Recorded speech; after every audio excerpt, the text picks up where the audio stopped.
65 GTO.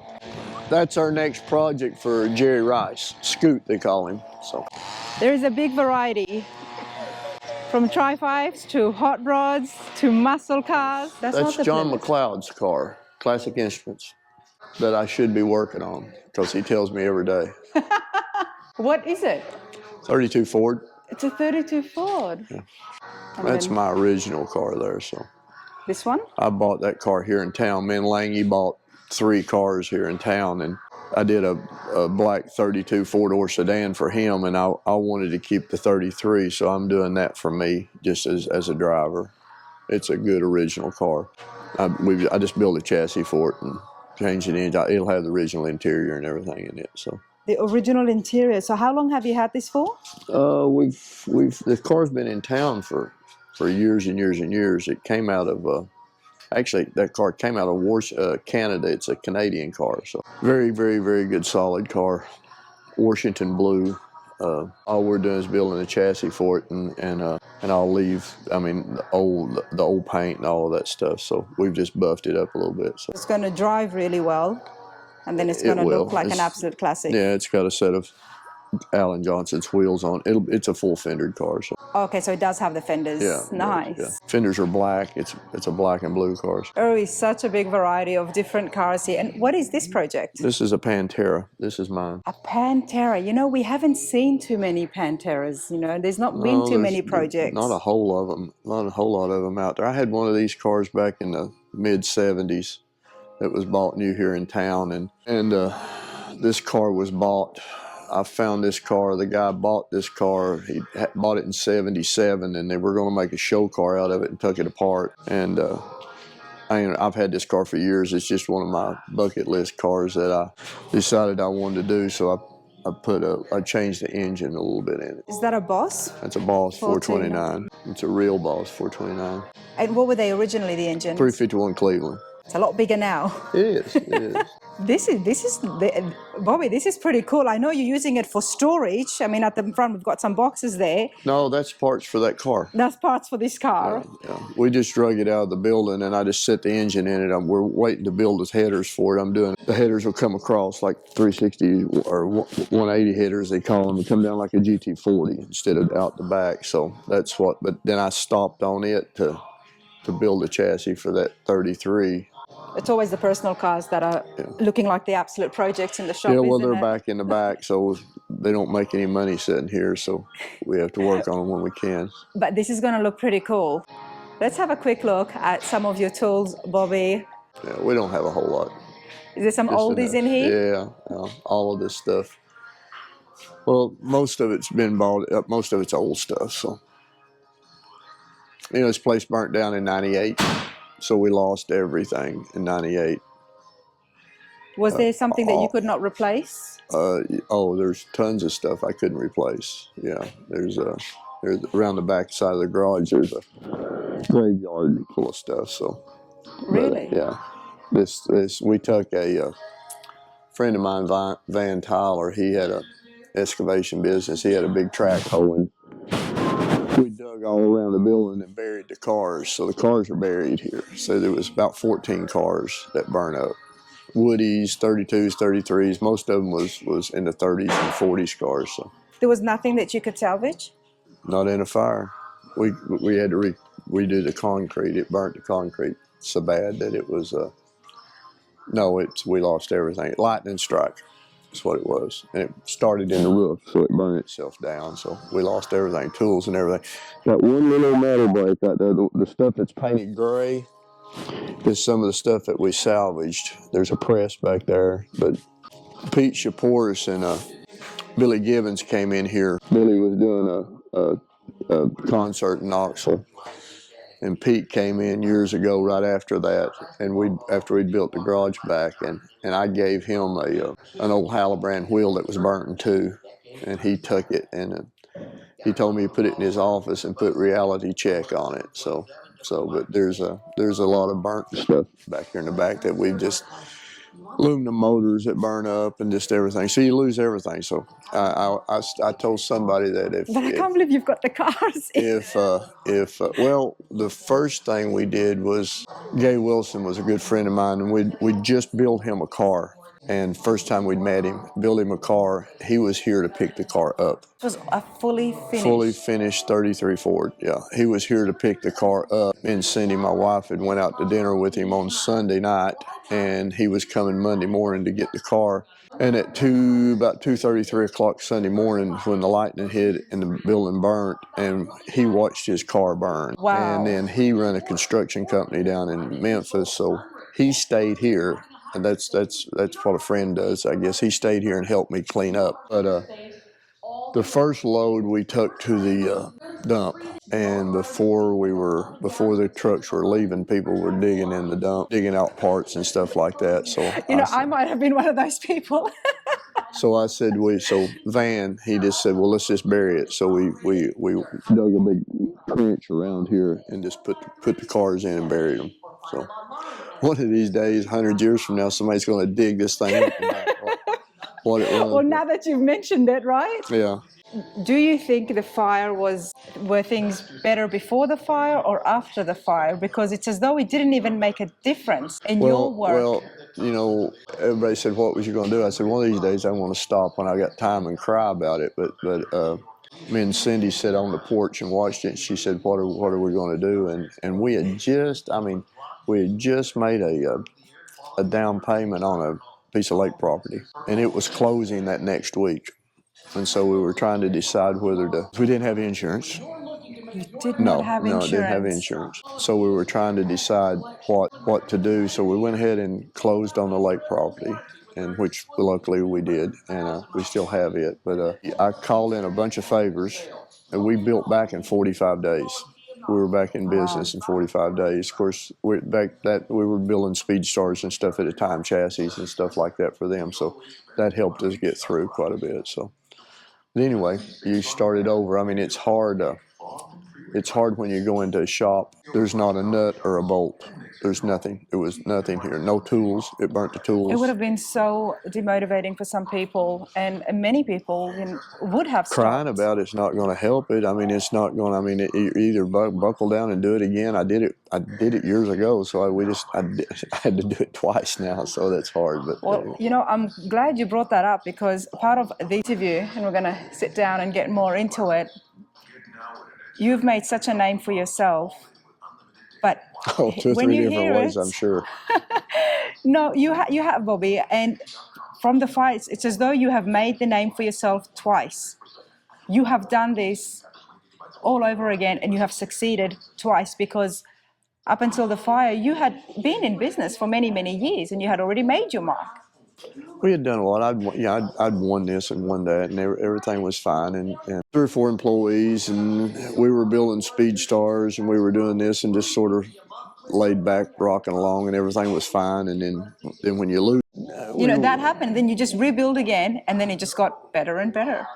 Well, I had a bunch of friends too that helped, and that's the whole thing. If you don't have friends, you don't have anything. I had a great wife, and then that was in '98, and in '99, we had our first daughter, which we never dreamed that we'd have kids, but she came along. So it. That's because you guys were too busy hot rodding. Right. The bad thing, I lost my dad in '97. And then the building burned in '98, and then you think, what else is going to happen? Then she comes along, and then a blessing happens just like that. It did. So, sometimes I think that I should have just went and did a storefront on the highway somewhere, but that's really not me, because it would have been easy, and you can definitely make money from it, but it doesn't have. Well, we've got a gate. And it's hard to work with people coming, and you've got to let people come in and look and do this and do that, but you can't build these cars with somebody walking in every 15 minutes. It took me a while to get back in here, and last time I was here, I think it's getting close to even 2 years, Bobby. So, oh, really? My goodness. Well, you're busy. It is hard to get in here, but I am glad I'm here. And let's take a walk. The cars speak for themselves. And we know there's always a lot happening, but let's go see some of your private collection. Okay. You've got something up on the hill Oh, too. You've got a bug. yeah. And then this I haven't seen before. Hey, Spec. 65 GTO. That's our next project for Jerry Rice. Scoot, they call him. So There is a big variety, from tri-fives to hot rods to muscle cars. well, Cindy's first car was a bug, so I bought a bunch of cars from an estate, and that bug was involved in it. So I bought it, and I keep thinking we put it in primer, but I was gonna fix it and give her first car back. So I love that. You know, we know Cindy likes the Porsches, and she's got a couple of those, but she's into the bugs as well, and this was her first car. Okay, so these are the two I Speedstars. debuted this car in SEMA in 1999. This had one of the first 514 Ford engines in it that we did with Ford. So I'm so glad that now that I have looked into what the Speedstars were and those production bodies, I can appreciate this a lot more. Before I was like, wow, this is an amazing hot rod. I love the stance, and I didn't know, but these were the bodies, and they are still in circulation. There's people out there that do have it, and I built this one for my wife. That was mine, and this is hers. So his and hers. So the bodies you designed. Right. What was the undercarriage? What about the chassis? We did the chassis too. You did the chassis. We did the whole thing. We sold them as a package, body and chassis package. Was it painted? No. No. I finished personally. I did 2 roadster. Well, no, we built some, but I didn't finish very many of them. I knew what colors all of them were. There was a lot of them finished that said that we finished them, but we may have built the chassis and stuff. We didn't paint very many of them. We just for a few customers of ours. So we did another version where I did a track nose car that I won Street Machine of the Year, or Street Rod of the Year with. It had a track nose. It was a real hopped up version of the old Pearson Brothers coupe, and then we did a Vicky that I did, and I know where most of those cars are at. A friend of mine in Florida has 2 of them. This was the first set of 20-inch American wheels that American ever made. That was when they called them Torquezillas back in the time because they were so big, the 20s, and we debuted them at SEMA in 99. And everybody thought, Lord, wheels can't get any bigger than that. Well, they sure have. This would have been a huge impact in 99. We debuted that thing at the HRA show, the banquet. Okay. It was on stage at the banquet. Wow. Wow. Because, I mean, people love the hot rods, and especially at that time, everybody wanted to get back into the 30s and 40s hot rods. For you to come up with a kit. And I don't think anybody has ever done that again since the Speedstars. No, and it was very affordable too because it came with the windshield and windows and all of that stuff. And we was able to supply every piece: grill, front end, heights made as a front end for the car. It was a lot of specialty stuff. But the picture on the wall is the track nose car.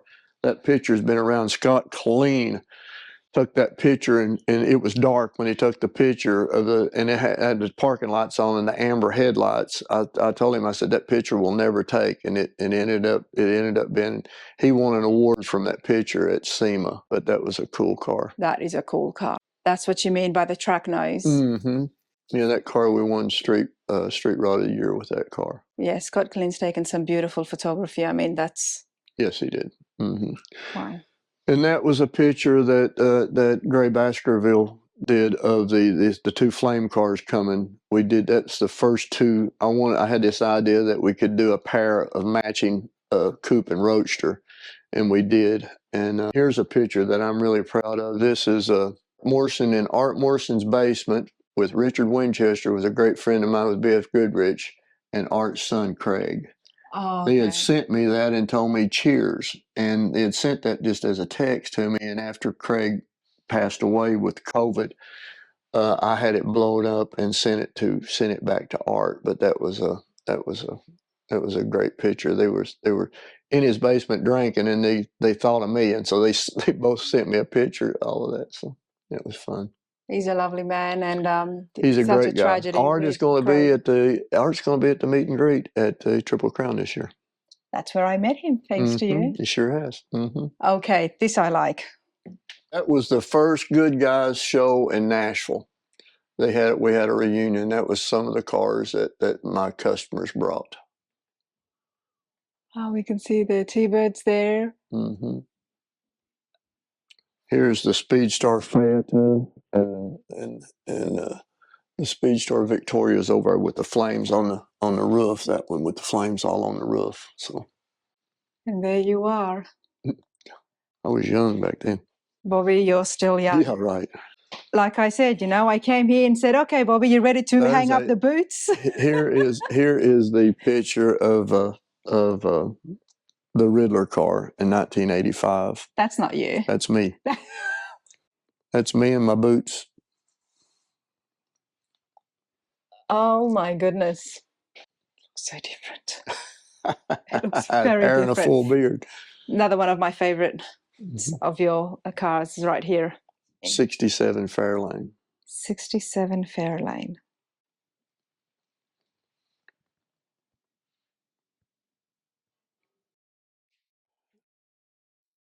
Here is a picture of me and Boyd at the Adams Mark at that Good Guys show in Indy. Me and him and Angelo Jim Petroni sitting in the back there. The guy was over Ford Racing, but that should have been years ago. So you look so different in that picture compared to the other picture. No joke, you are a big fan of Woodstock, aren't you?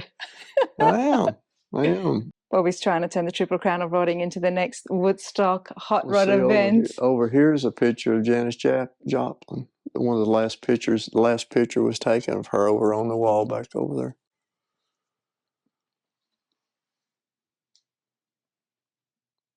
$1970. You're a frequent visitor of the Music City yourself, aren't you? Yes, ma'am. Which is why, I love that the Triple Crown of Rodding's got that vibe in it. It's very fun. With the guitars. The guitars look fabulous this year. Love that they are flamed. A hot rod guitar. All right, let's go take a quick peek at their next building. Okay, we're not in the other building yet, but we have a van here, Bobby. Talk to me. That van was in the movie Thomas Crown Affair back in the 60s.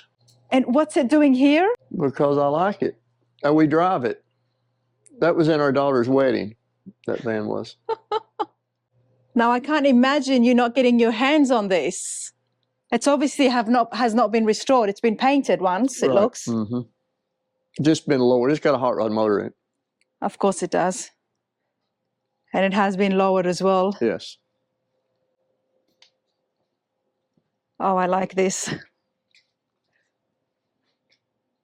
You never know what you're going to find. This is what I'm talking about when I say the variety of different things. And of course, this is Cindy's, right? Right. That's beautiful. Anniversary This is the present. 9/11 one. Yeah.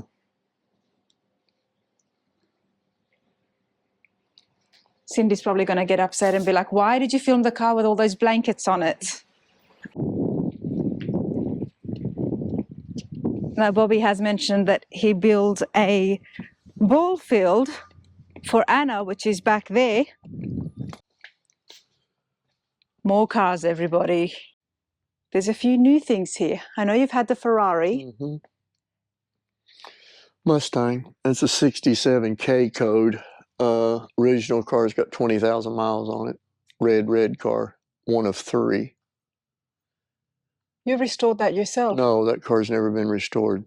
It was put up here in town in 79, and I was able to buy it through an estate deal, and it's never been painted, it's never been restored, it's all original. I remember the Mustang. You showed me that this is how you knew it was a K code from underneath. No, it's a serial number. The serial number. But what about the paint that was the red paint underneath? It's all original. The red. Let me put this light on. The red oxide floors. The red oxide floors. That's how we could tell it's an all original. Did you paint it? No. You didn't even paint it? No, I haven't touched it. Cleaned it. That's what I thought, that maybe you No. you only cleaned it. Mm-hmm. There's a mako shark in the back there.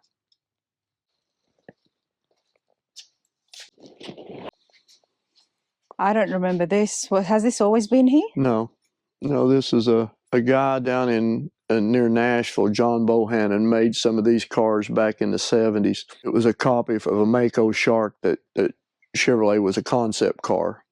And I'd always wanted one of these. He passed away, and a friend of mine, Johnny Friend, had this car.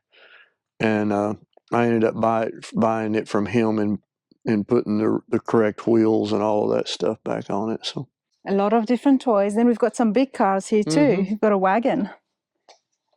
It's original paint car. That one is. A lot of these cars are original paint cars. Ah, this is nice. 4-door wagon as well. Mm-hmm. The wagons and bigger cars are making a comeback, Bobby. They are. Everybody's wanting to drive and have fun, haul people around.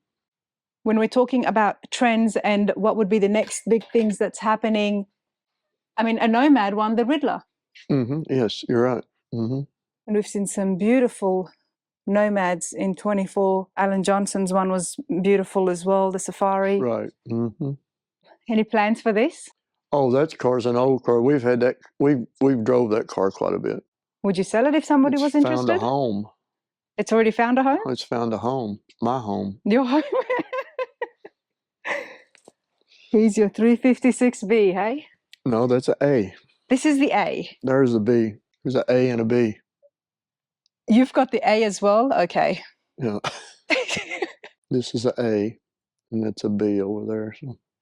Show me the differences, Bobby. I'm not that versed. Quite a bit of difference. Let me the whole front end. This is a 59, and that's a 61. Mostly in the nose. Mostly in the nose. Mm-hmm.